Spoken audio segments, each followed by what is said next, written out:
अस्सलाम वालेकुम, welcome to my channel Lahori खाने।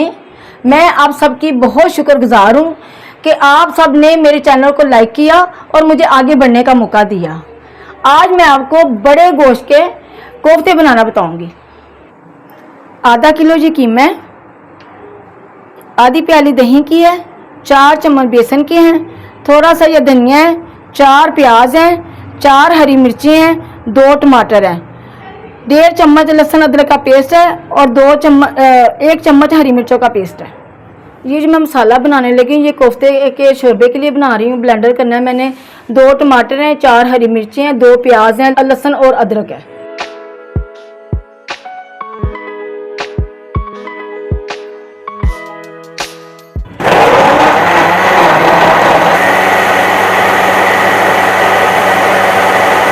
मसाला ब्लेंडर हो चुका है। अब मैं कोफ्ते का पेस्ट बनाने लगी हूँ। इस बोल में मैं कीमा डालने लगी हूँ।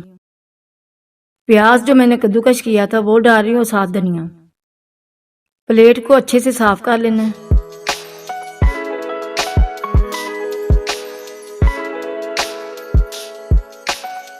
अब जो हमारे पास 4 चम्मच बेसन था वो डाल रही हूँ। इसके साथ ही हरी मिर्च का पेस्ट और लहसुन और अदरक का पेस्ट डाल रही हूँ।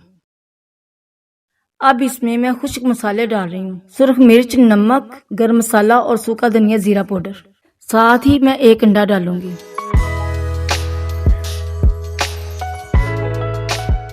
मसाले पूरे हो चुके हैं। अब इसको मैं अच्छे से मिक्स करूंगी।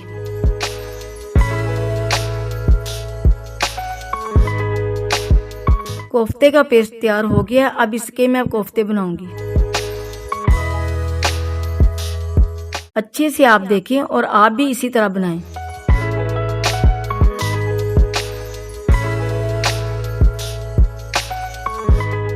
कोफ्ते में बेसन और अंडा इसलिए डाला है कि वो टूटे ना।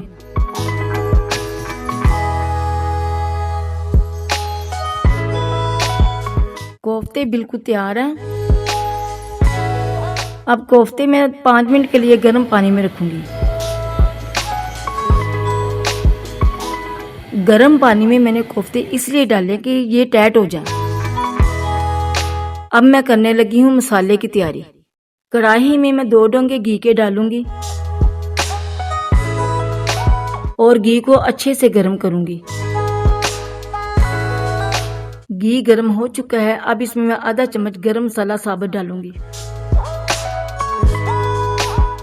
गरम मसाले को फ्राई करने के बाद मैं उसमें वो मसाला डालूंगी जो मैंने ब्लेंडर किया था।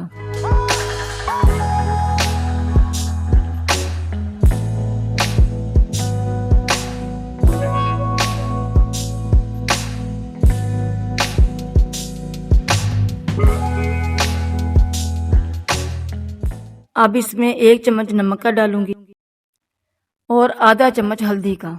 इसके साथ आधा चम्मच काली मिर्च का। काली मिर्च के बाद आधा चम्मच सुरख मिर्च का।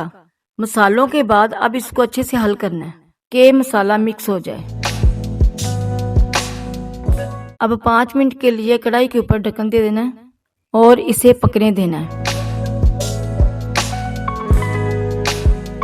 मसाला बिल्कुल तैयार है।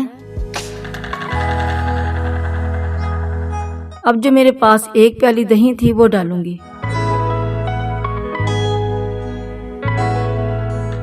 दही को मसाले में अच्छे से मिक्स करना है।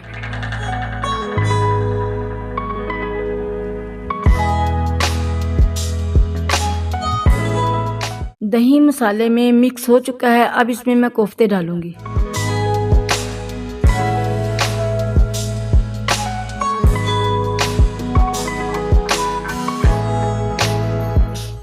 अब इसमें मैं 3 गिलास पानी के डालूंगी ताकि कोफ्ते भी पक जाएं और कोफ्ते का शोरबा भी तैयार हो जाए।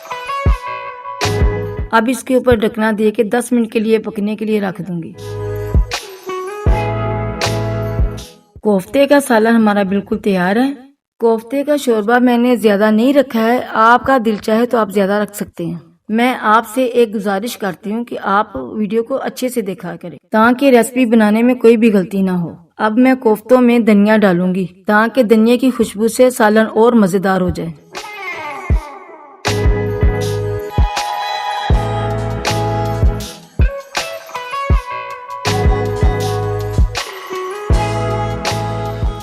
अब इसको मैं एक प्लेट में डालूंगी। आज की रेसिपी हमारी बिल्कुल तैयार है। अगर पसंद आए तो मुझे कमेंट में ज़रूर बताइएगा। अल्लाह हाफिज़।